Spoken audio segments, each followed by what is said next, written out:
God.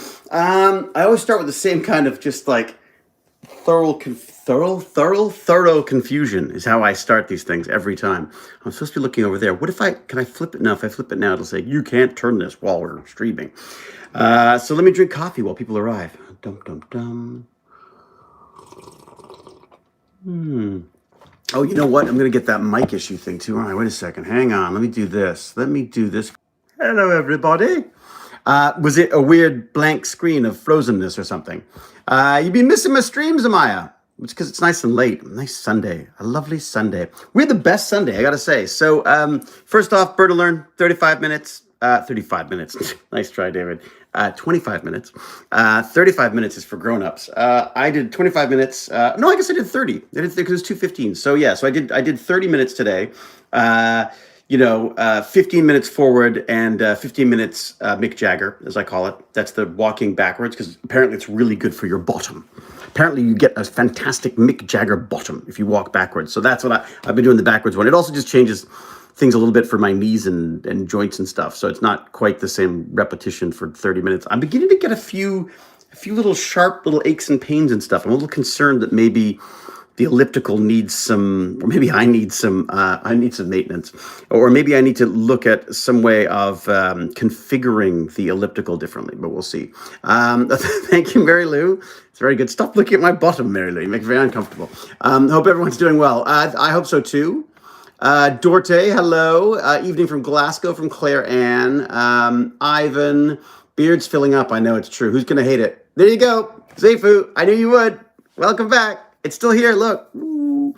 I need it for work. I can't shave my beard unless you want to pay me vast amounts of money, because the people who I'm working for are going to keep me employed for the next like 6 to 8 months. So unless you've got 6 to 8 months worth of, Hollywood Hewlett money to throw at me, I'm afraid and even then I've got a contract. So I've got, this beard is maybe not around for the whole time because I'm going to be going back and forth between Clarice. So when there's time, I think I've got a couple more Clarice episodes to do, so I will shave off for them. But then by then this will be done for a bit. So, anyways, yes, I go through the beard every time. It's that darn Z. How do you say it? Zifu. Welcome, Zifu. Welcome, and your follically challenged fashion sense. Randy the magic man. I want to say magician every time. Can you just change it to magician? It's just so much easier for me. Randy the Magic Man, who we'll be talking to on Wednesday. I'm going to be talking on Wednesday, and then everyone's going to be seeing them on Thursday. Baz did some magic tricks for me today, so he's obviously a little bit excited about it in some way, shape, or form. Maybe not excited, but, begrudgingly slightly interested in perhaps what his father is up to. He had some little trick about, he was going to give me $100 if I could figure out how to take $100 out from under a bottle, and I did in two different ways. One was I said, oh, Baz, okay, wait a second, so you better lift that up, otherwise, and we'll put it somewhere where it's not going to fall over and break. He lifted it up, and I took the $100 bills, and I was like, got it. He's like, no, you can't do that. So then I just yanked it out, and it worked pretty well, too. So, hello, Mr. Worth from Cube. Marcus, that's going back a ways, 1997. We had to throw that in there just to make me feel really old. Thank you. 8 p.m. there. Well, that's a reasonable time, isn't it? It's time to start drinking now. Good morning, David. Got my first dose of the Moderna vaccine yesterday. Good for you, pretty kitty. I was hearing about friends in the States who are getting vaccinated who are the same age as me. And there's nothing in sight for us here. Not a freaking thing. The 80-year-olds are still being pre-registered in some cases. I mean, it's just freaking ridiculous. There's a few 60-year-olds getting vaccinated with the AstraZeneca. And because that's not recommended for people over 65, I guess. So they're starting at the top end and working down, which seems smart to me. So who knows? Maybe I'll get an AstraZeneca before we know it. But Marcus is here. That's good to know. Ivan, what a great D&D game. Was that not madness? That was so much fun. I cannot thank James Gurney enough for doing that, because I don't have the time or the... Huzzah? What's up? What's the whining? I hear whining noises. Look at this. What's going on? Are you... Dorte, thank you very much. What you doing, doggy? What's going on? I hear whining noises. Why are there whining noises? Are you... What's up? What's with the whining? Are you feeling left out? You feeling a little left out of things? Did you want to be a part of the Burn and Learn? Burn and Learn and pause. I think she's feeling a bit like she wants to go out. So maybe I'll let her, because generally when it comes to dogs, it's not a good idea to sort of force them to stay in if they don't feel like it. Do you want to go out? Is that what you want? You going out? You going to lead the way? All right, you lead the way. Here you go. Um, Zaz going to lead us out of the house right now. It's very exciting. I had the best morning though today because Baz and I watched this Kaldheim. That's the latest. Well, cards. Woohoo! You out? You gonna have fun? She's like a little bit of sunshine. She's like, oh, did you want me to come with you? Lonely. Like she's so good at making me feel guilty. Look at that. It's like, oh, I guess he doesn't love me. I suppose I'll go play by myself. Off I go. Oh, I hope I don't die of loneliness.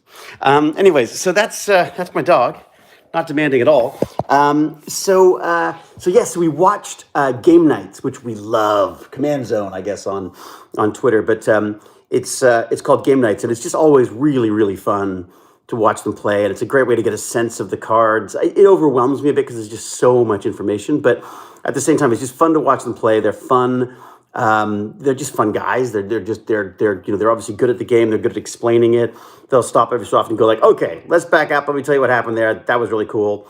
They were playing with the kid from Cobra Kai, which I thought was really neat. So apparently, I guess the younger cast on Cobra Kai is actually playing a Magic the Gathering in their downtime. So it was, and he had a freaking great deck too. So Baz and I are kind of excited to putting together this Kaldheim deck, and we'll mix it with some old cards as well, and then I'm gonna kick Baz's butt. That's basically the idea. And then along the same line of trying to kick Baz's butt, he's playing a lot of League of Legends these days, and League of Legends can be pretty toxic. Like the chat can be pretty freaking toxic in that game, which is really surprising to me, but apparently that's the case. I thought, well, if I can play with him, that would be great, even if it's just as a little buffer on some of these things, or even just to get a sense of what it's like. Guess what? The princess wants to come back in again now. Well, that's what I'm here for, just basically being an automatic door for our dog. So on my 25 to 30, depending on who you ask, Burn and Learn today, I actually was watching a League of Legends beginner's tutorial. Not like total beginners, because I have played it a bit, but I want to get the lay of the land more. I want to learn more about these runes and learn more about some of the lingo that they're using. The bot lane and the CC crowd control. That's what it was. So it was just kind of fun to get into the mind of a kid and watch a gaming tutorial on how to play the game, because it seems like that's how Baz and everyone learns how to play the game. So I really would like to brush up on those skills. I'd also really like to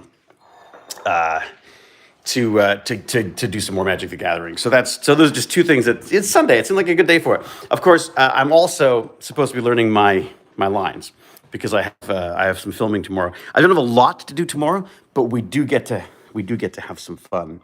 There may be explosions. I mean, I don't want to say for sure, but there may be some explosions tomorrow, which I'm kind of looking forward to. So it's such a drag. You can't bring Bratlet to these things anymore because we're all locked down and there's all the COVID crap to deal with. Because no one's freaking vaccinated. Don't start me. We can't have guests, and of course, one of the things I loved about being, I call it sort of the life in the circus, is basically what you are as an actor. You're just basically, you pick up and move where you need to move, and you go where you need to go. And I've been pretty good recently, partially for myself and partially because I just you don't want to leave the family for 6 months if you go into a shoot. I mean, I don't want to do. No, you know what? It's not even that. I'm not going to do that. I just don't like it.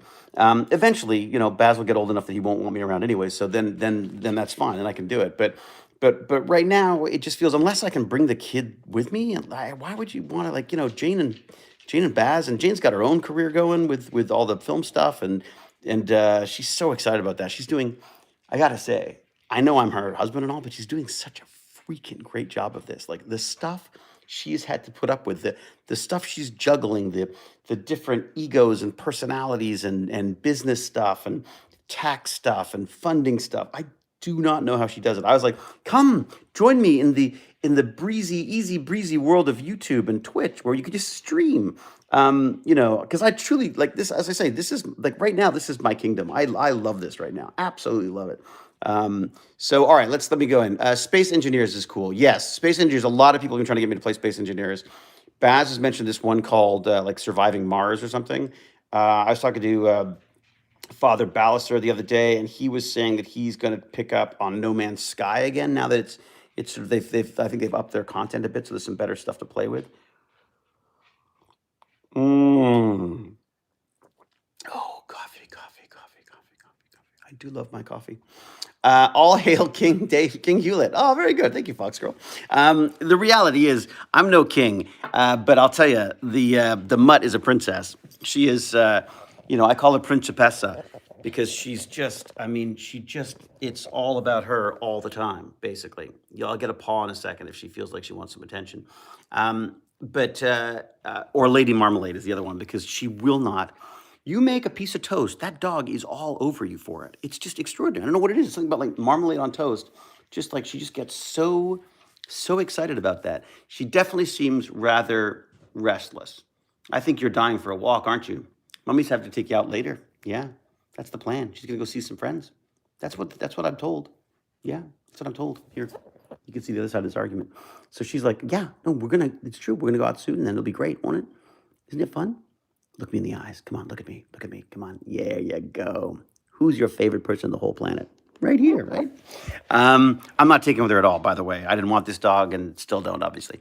Good afternoon. I think what with the time change, what are we at now? Is it, well, that says it's almost 1 o'clock. Is that right? Does that say so that says it's 10 after 1. Does that mean it's 10 after 2? Yikes. Is it? How do we get $7 Canadian in here? She's like, what the heck happened there? Is there a way to look at see what happened there? How did that even happen? Thank you very much. Super chats. That's wonderful. 1 hour forward. So it is 2:10. Okay. All right. So see, look at that. I know the tail wag gets you every time. All right. I don't have a needy dog, but I have a very needy cat. You don't have to say needy in front of cat because cats aren't really needy. They're just demanding. I think she's probably more cat than dog, honestly. When are our pups not our princesses? That's very true, Foxgirl. It's very, very true. I totally love it. The coding you can do and the creations are so rewarding. What's this, Robbie? What are we talking of? Of which are we speaking? What do we got? Robbie's talking about something that sounded cool. Oh, Space Engineers because you're doing programming and stuff. Oh, that's neat. Crashing things together. Oh, great. Well, I mean, look, it's something I got to play with at some point. There's just too many games. I got too many things to play. It's kind of crazy. I really, one of the things I really want to focus on right now is some of this USB stuff for to work with Gimpy God because Gimpy God's got some great ideas on how to do some gaming, and I would love to be able to do a couple of gaming streams with him, maybe get him and Baz into a game, and Gimpy and I will play with our assistive tech and see how that goes. And then eventually, as I was saying last night to him, it was like we would just sell ourselves to Elon Musk, and then we'll have the Neuralink, and we could just do it all with our brains. All right. What's your PC rig look like? It looks like a laptop right now.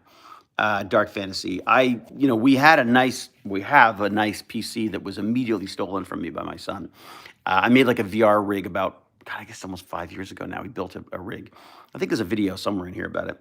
And we've been, he's been using that ever since, but it's beginning to get a bit tired.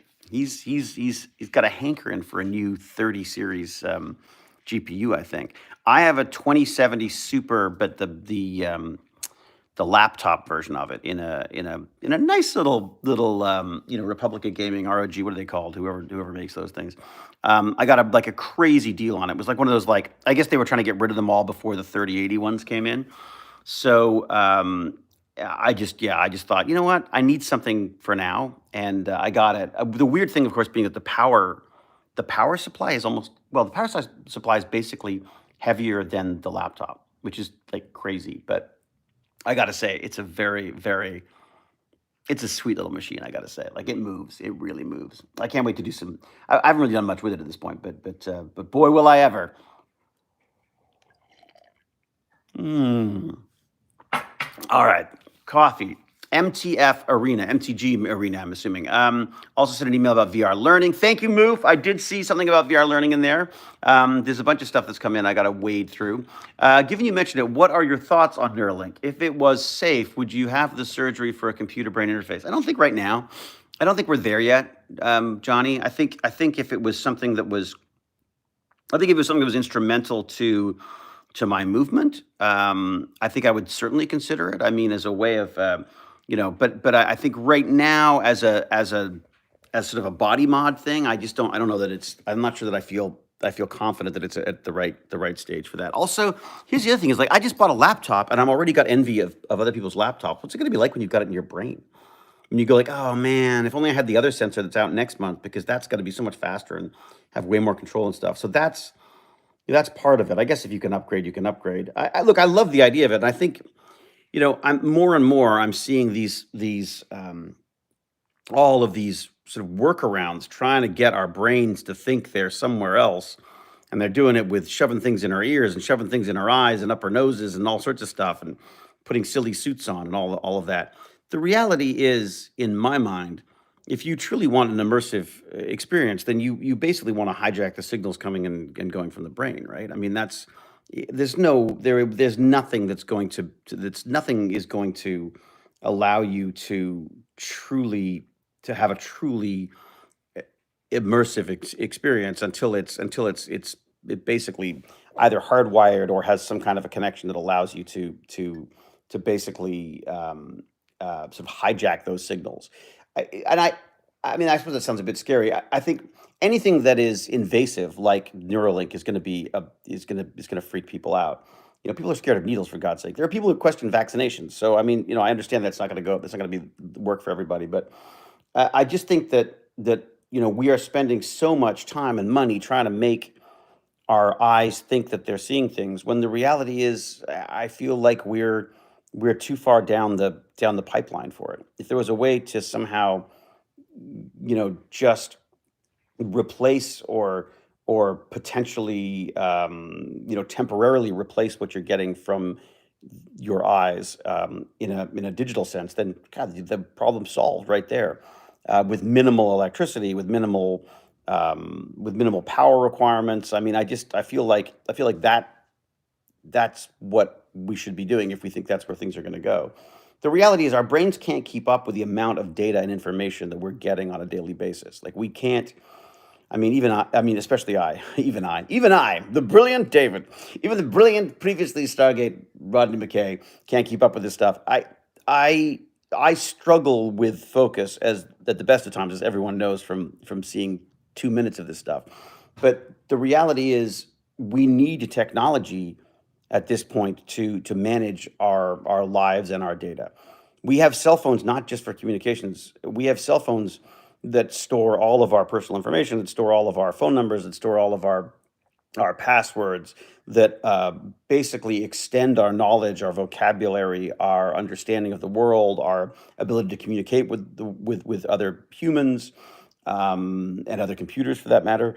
I feel like the fact that we walk around with these little boxes in our pockets all the time, is, at some point we're going to reach the limits of those things, and we're going to need some kind of an interface. I'm not saying that we're all going to walk around with, like, cables sticking out of our head like the Matrix, but I do think we are going to have to figure out how to better interface with the meatware side of this stuff, because right now it feels very kludgy, sort of like, strapping things onto our head and trying to counteract the weight so that it doesn't feel like you've got a giant thing on your face, and trying to counteract the motion sickness feeling, and you know all of the problems that comes with the mechanical side of this stuff, with the atomic level of the atomic. I suppose we'd all be atomic, wouldn't it?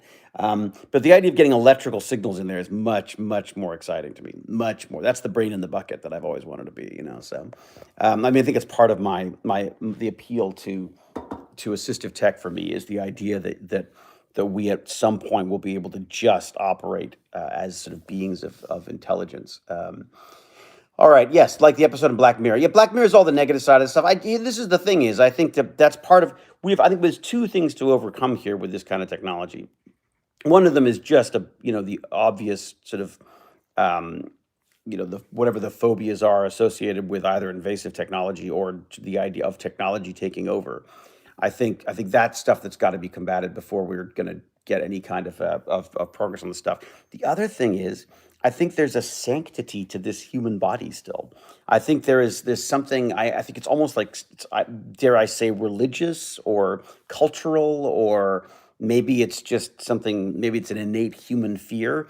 But the idea that this is obsolete, that these can, when we get to the point when things are better done by computers, then let's replace as much as we can with this stuff. I'm all for that, especially when it comes to the brain stuff, because as the brain fails, it'd be great to have different. I mean, well, as the brain's capabilities fail, it would be great to have ways of extending the lifespan of that, the memory, and think about the other thing is just think about the amount of energy that's used in um, and food and water and the impact on the environment that we have. My God, I really am turning to the Matrix, aren't I? Maybe I do want us all plugged in. But I just think that if this is what we, I really think like we think we distinguish ourselves from the animals by this wonderful brain that we have, but we're equipped with very rudimentary tools in the body that it's attached to, and we are constantly striving to build better tools to allow us to make up for the sort of shortfalls that evolution has left us with.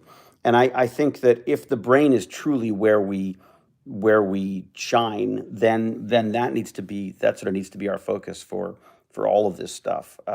I've always been fascinated by brain control, brain computer interface stuff. Always the idea of melding man and machine has been fascinating rather than horrifying to me. Maybe I have a silly optimism about that kind of stuff, and look at the companies that we're dealing with now. Maybe I shouldn't be, but I think the possible outcome of this stuff is extraordinary. The idea that we could explore new worlds without ever having to leave this one, and experience them as if we were there. I mean, if you have a truly immersive technology, then whether it's you landing on Mars or Perseverance landing on Mars, there would be no difference. And yet the requirements of getting out there would be minimally more than what we're dealing with now. So I think there's just some great stuff to do with that. I also believe that if we are less dependent on our environment for all of our sustenance and stuff, if there's a way of reducing the impact of that, then let's do it. And as I get older, I think I probably just less and less interested in the body part and more interested in the head, if that makes sense. So, anyways, yeah, Lawnmower Man. There you go. A really good book about AI and transhumanism. The book Life 3.0. Okay, all right, I'll have a look. I love that stuff. I've read a lot of Kurt Vertz. Was it Kurt something? Kurt, yeah, I can't remember his name. You'll know. Someone else will get it for me. But the guy, he's big on this or the transhumanism stuff as well. Some of it's pretty freaking freaky deaky weird stuff, and I want it to be based in science. I don't want it to be the church of transhumanism or anything. I just think that it needs to be Ray Kurzweil. That's it, isn't it? Isn't that right? Is it Ray Kurzweil? Yeah, there you go. Someone's just got it. Gonko, thank you. So Ray Kurzweil talks about a lot of this stuff too. Although there's some pretty odd stuff that he's into as well. I mean, but I guess if you get if it's based in science, I guess it's and it's some of this stuff is going to sound pretty weird, I think, for people.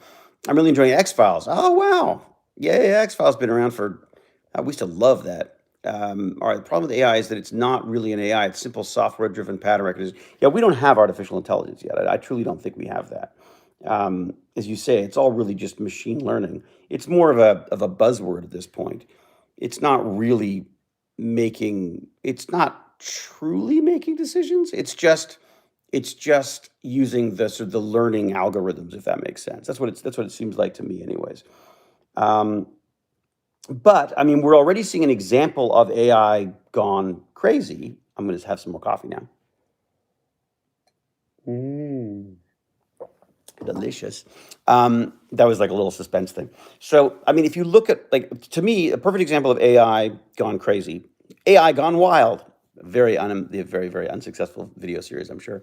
The idea that the algorithm that social media created was to They wanted to maximize engagement, but without the specificity of how they want that engagement to be maximized, they unleash an algorithm on the world that basically rewards hate and bad behavior.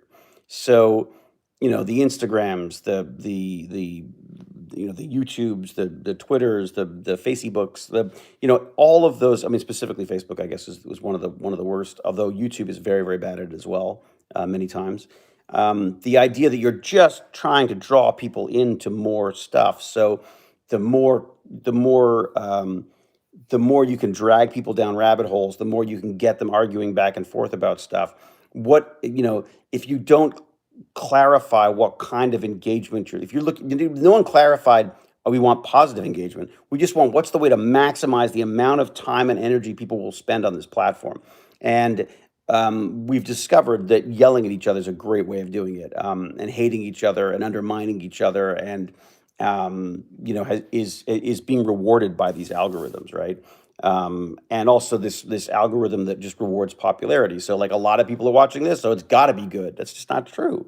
And then of course you've got people gaming the system, and then they're trying to ungame the system, and there's just but to me, it's a great example of AI gone wrong, where the humans didn't have enough forethought to think that about the type of engagement they wanted.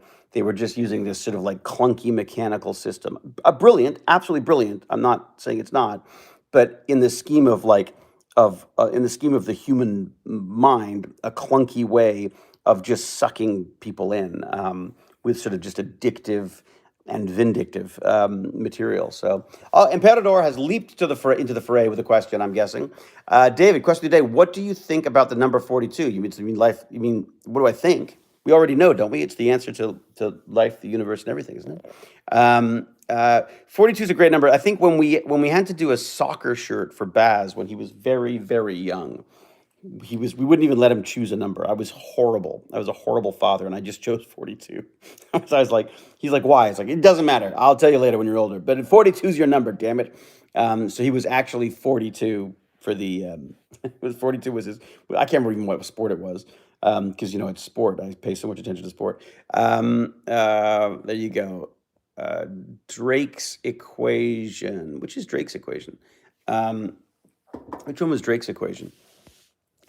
Love that they added it to McKay's password. Which one was Drake's equation? I don't remember which one that was.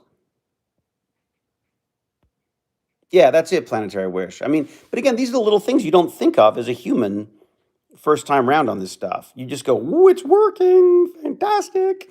But of course, we will hone this more and more. Fantastic book, by the way, called Surveillance Capitalism. If you want to read about this stuff, very anti the big companies.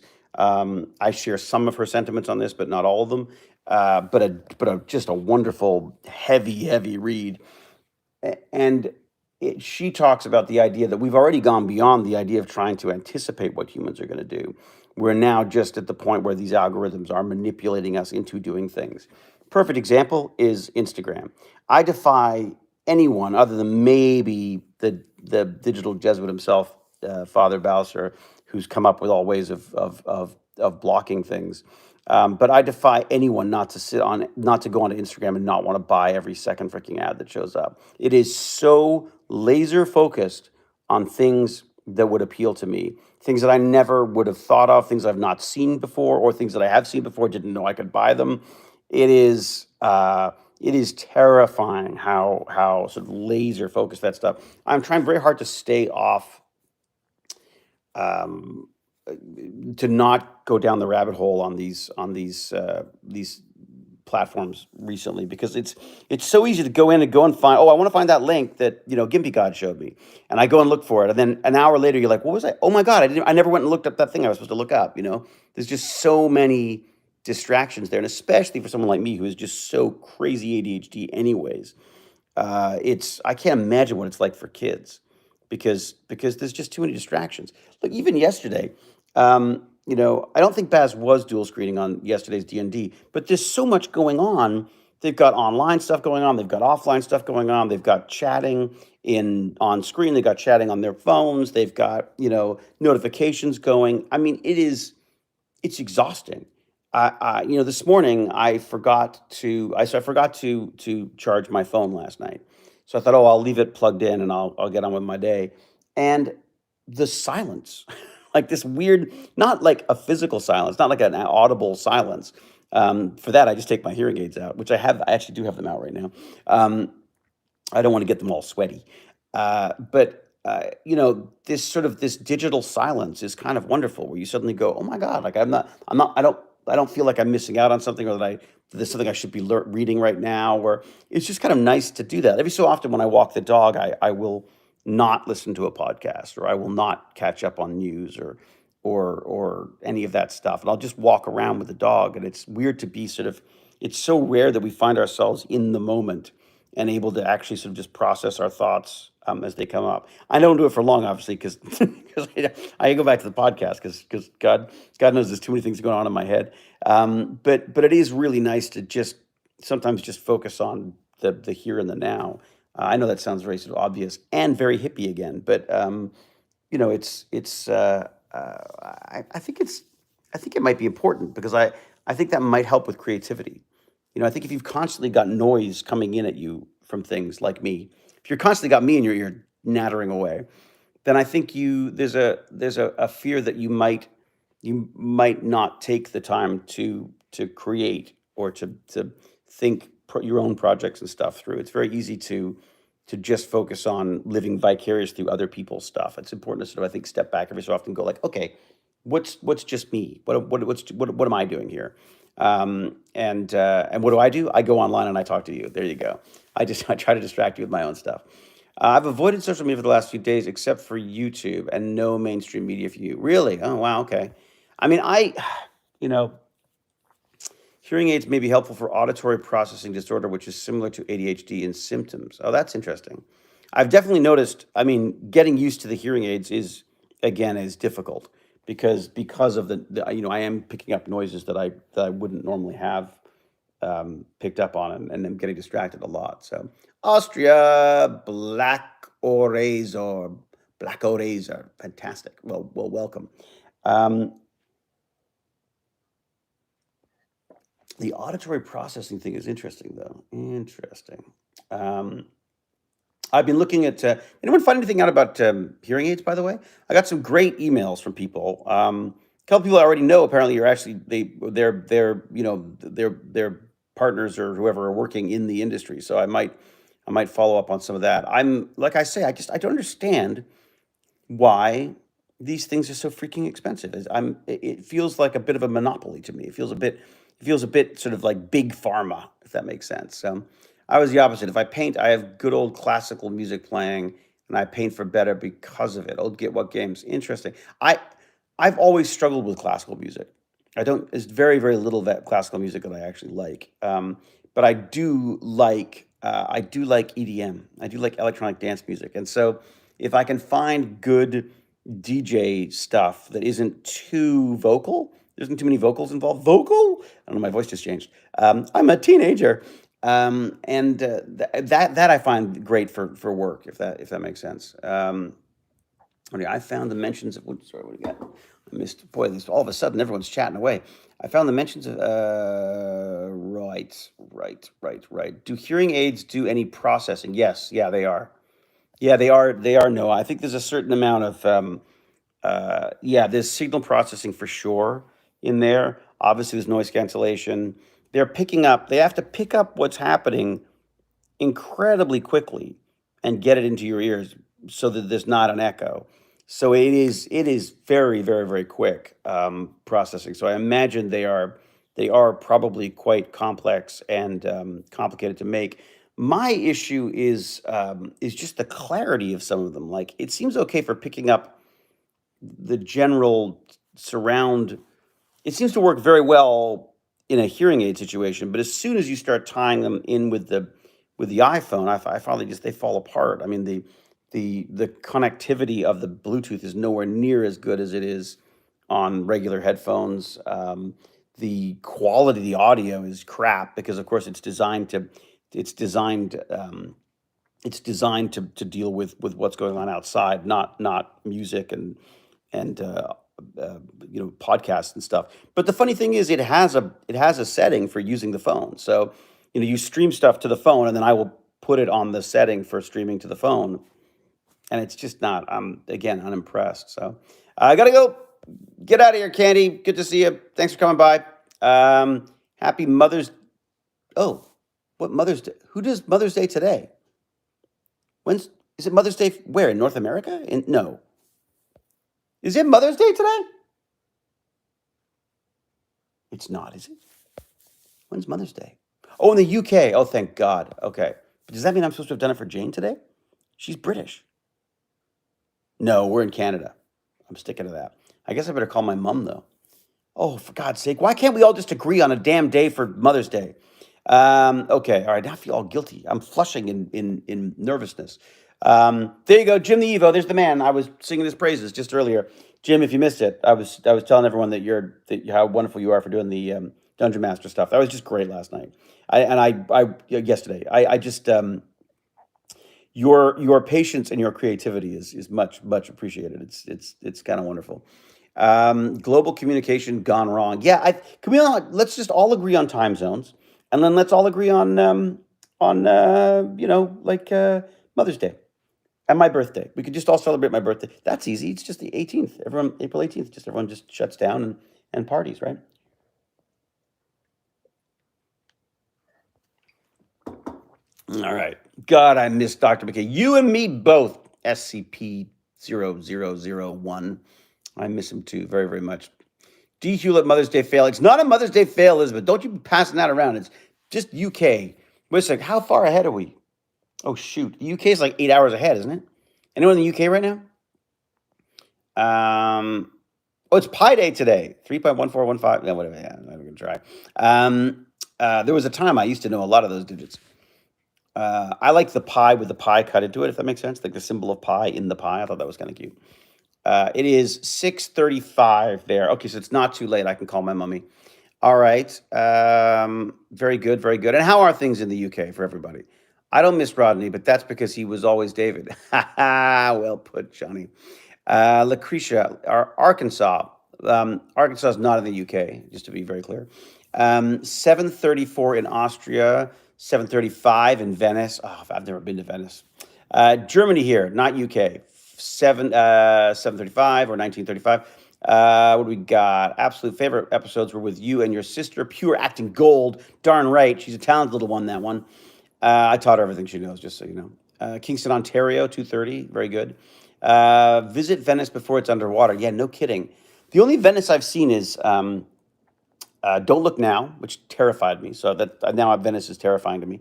And also all the Bond movies. Weren't there like a couple of gondola chases and stuff. To get a possible Rodney fix, just watch David at 1.5 speed. There you go. David, if you had a time portal, who would you rather hang out with? Steve Jobs, Albert Einstein, or Aleister Crowley? Oh my God, I used to love Aleister Crowley, but I don't think that would be my dinner choice. I would definitely be going Albert Einstein. Here's my problem with Steve Jobs. I think Steve was of an era that rewarded, it's of the Jeff Bezos and the Mark Zuckerbergs, and I mean that they rewarded this almost sociopathic quest for domination, for business, for business success, and I feel like the a brilliant creative mind, but what sounded like an unpleasant, perhaps unhappy person. I feel like just because you can crush the competition, just because you can bring a company to, stock market heights and stuff, I feel like I would like to be looking at other examples of value there. What is the value of, what has your company done to help the planet? What has your company done to help the state, the life, the quality of life for people that it affects? And I'm not saying that hasn't happened, that Steve Jobs wasn't involved in some of that, but I think that the era, I am hoping that the era of that kind of don't say no for an answer, which has led, I believe, to people like the Harvey Weinsteins in the world. The idea it's like, yep, you just don't take no for an answer. But of course, you apply that to, your interaction with women and subordinates, and you've got a real recipe for ugly disaster there, as we've seen. Um, and I think it's this toxic masculinity, this illusion that it's one man against the world, and I think that success at any cost type thing, and I worry about propagating that sort of what I think is a myth, because I don't believe that people are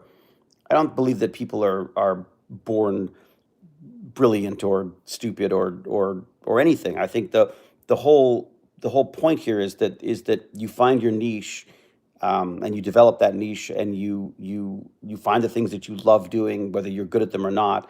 I just don't think that the idea of just pursuing success uh, is at any cost is the way to approach it anymore. And I think it's sort of poisoned capitalism to the point where I feel like it's no longer where the value is purely monetary, and that is, to me, I feel like that's a big part of the world that we live in right now, big part of the problems we have with the world we live in right now.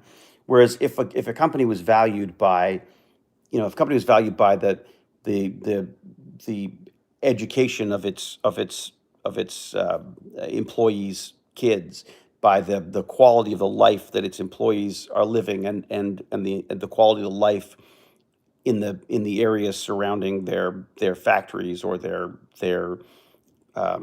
shops, their products impact on the environment, their either support or fighting against child labor, I mean, this or the rights of women, or the rights of people of color, instead of these sort of feeble kind of marketing approaches to stuff, I'd like to see the company valued by more than just the stock share.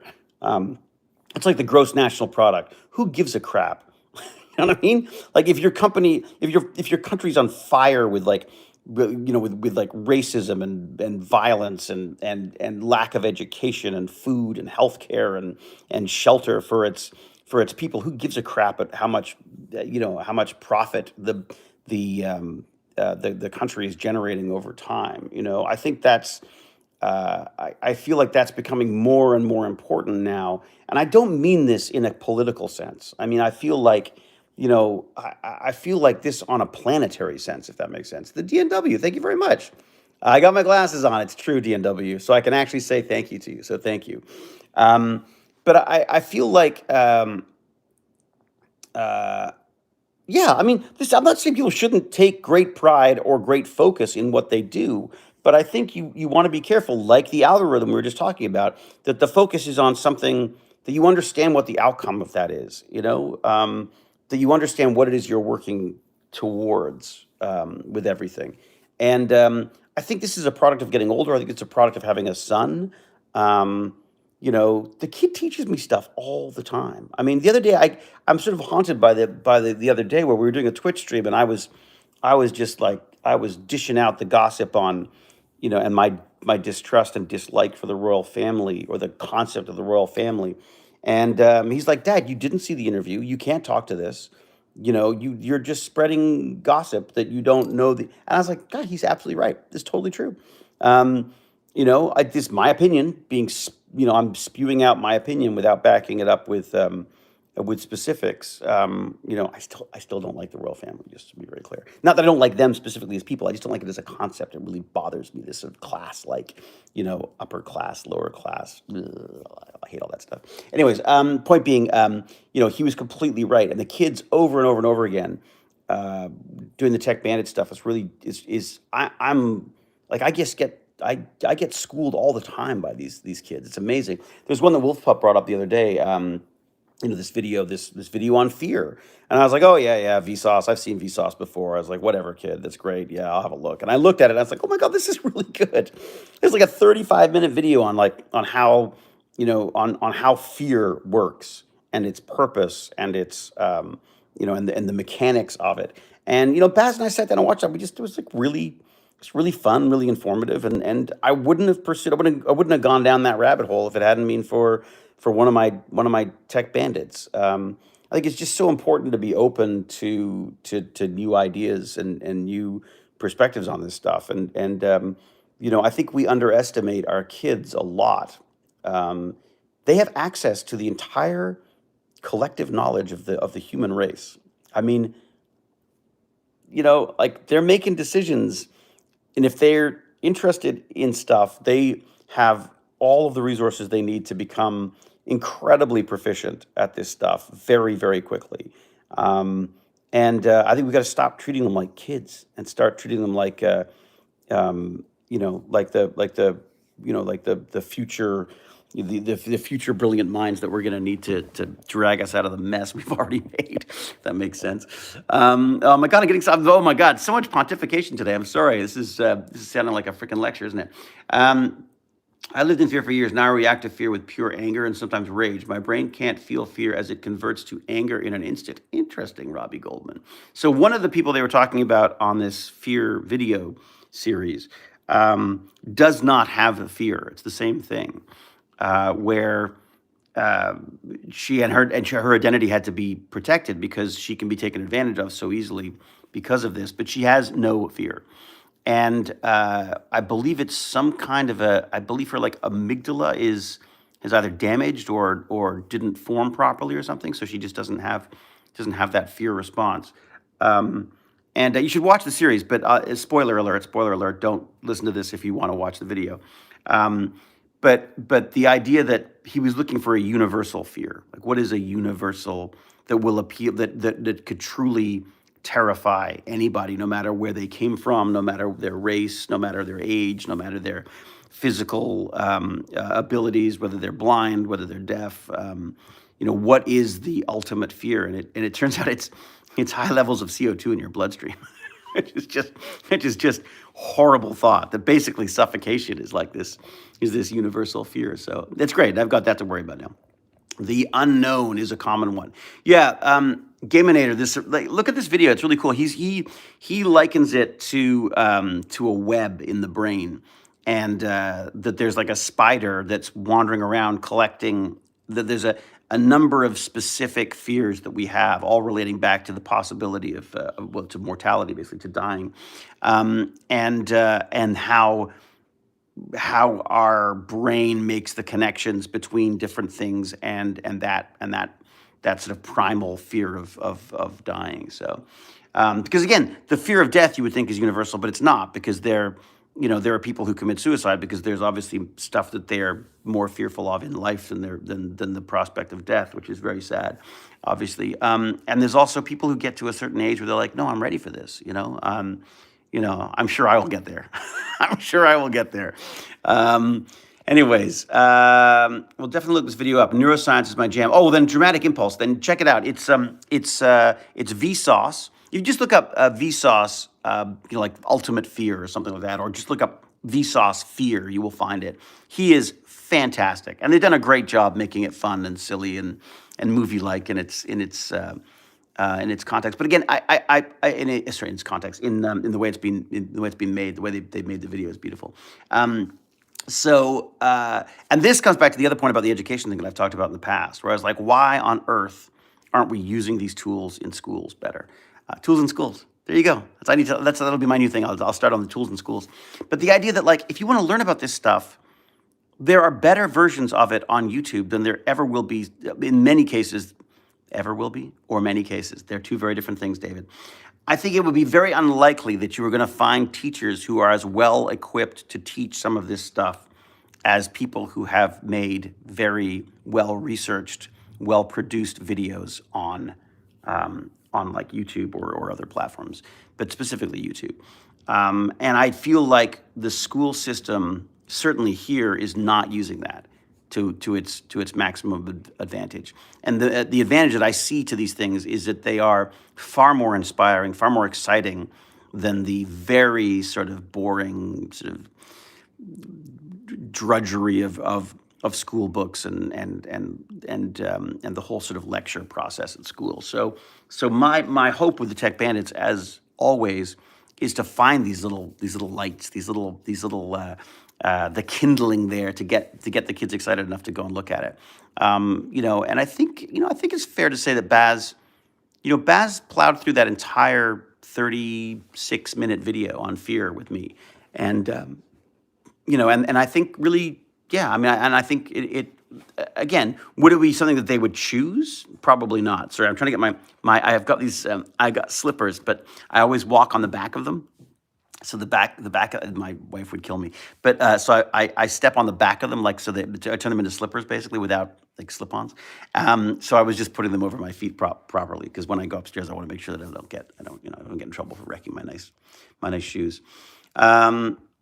Yes, Sammy. Yeah, we talked about Cliff yesterday. It is very sad. As I say, I haven't spoken a lot about it because I just don't feel like I knew him very well, and I don't want to sort of seem like I'm jumping on the not the bandwagon, but I just don't want to.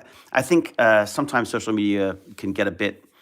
I don't know what's the term. I mean, I feel like a bit sometimes that you can be sort of grandstanding about your loss and stuff. And I understand that there's some people obviously who have lost a very near and dear friend and to them. But Cliff for me was someone who I met a few times at the conventions, and always very much enjoyed his company, and frankly found him a bit intimidating because he was just such a sort of a handsome and together kind of actor guy, and living in Paris and writing books and stuff. I was quite sort of. I was quite intimidated by him, but always got along very well.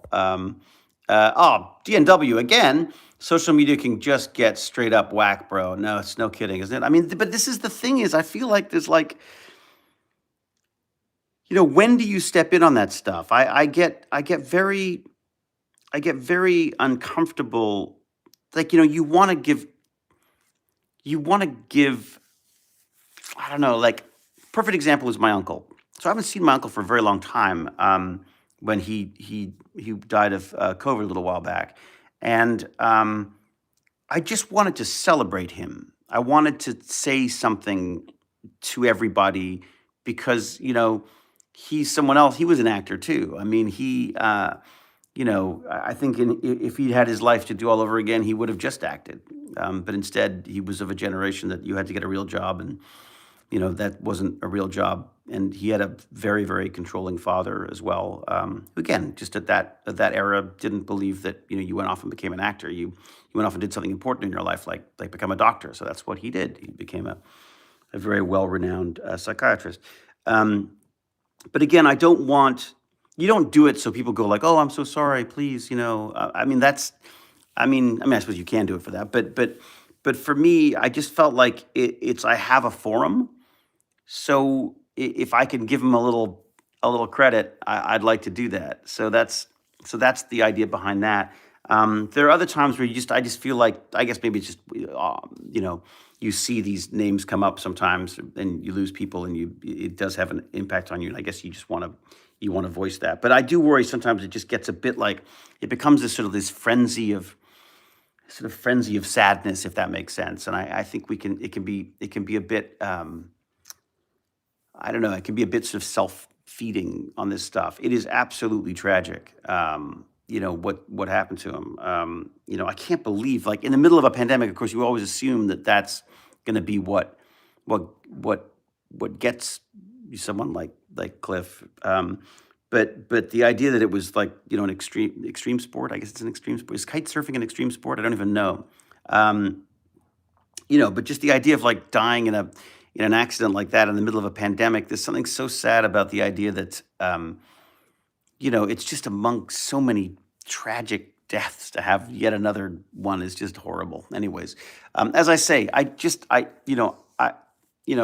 very much sort of respected his acting, and I was very, as I say, impressed by him as a person. But I only met him a few times, so I don't feel like I can really speak to a loss from that sense. So, anyways, all right. It's like when I worked on Expendables 3. I know some pretty big people, but wouldn't feel comfortable commenting much on them because it was more in passing and not knowing them. Huh, interesting.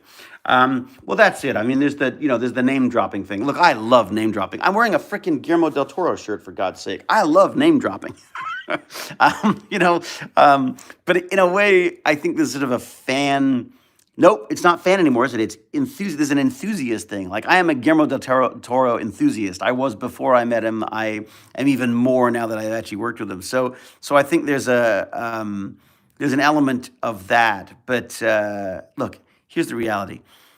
You put yourself out there in any way, shape, or form. If you make any kind of a statement, if you make any kind of a decision, if you make anything, even including a streaming video, there are going to be some people who don't like what you're doing, and they're going to have negative things to say about it, and that's just the way it is.